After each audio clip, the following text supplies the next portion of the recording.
Sonra başqa bir ayətdə isə Allah subhanahu wa ta'ala buyurur ki, deməli, ey iman gətirənlər, kafir bir dəstə ilə üz-üzə gəldikdə möhkəm durun. Yəni, hətta cihadda belə.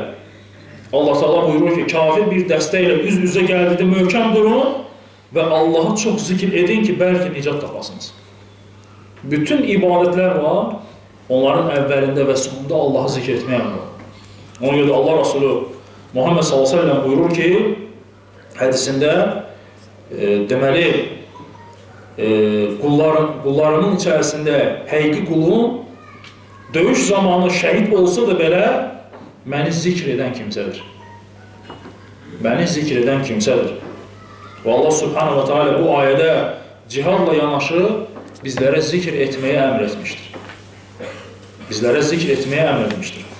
Ona görə başqa bir hədisdə, dəyərli qardaşlarım, Allah Resulü buyurur ki, Allahı zikr etməkdən başqa Allah Adəm övladını Allahın əzabından qurtaracaq başqa bir əməldir, bilmirəm, deyir.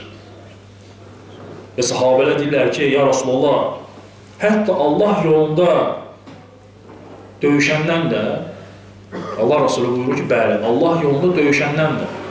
Lakin istisna edir kimi, o kəs ki, hansı ki, Allah yoluna çıxıb və şəhid olur. İstisnadır ondan. Lakin Allah yolunda qeyib döyüşüb qaydandan yox. Və deyir ki, İbn Qeym rahməhullah, Allahı zikr edən mücahid, zikr etməyən mücahiddən üstündür.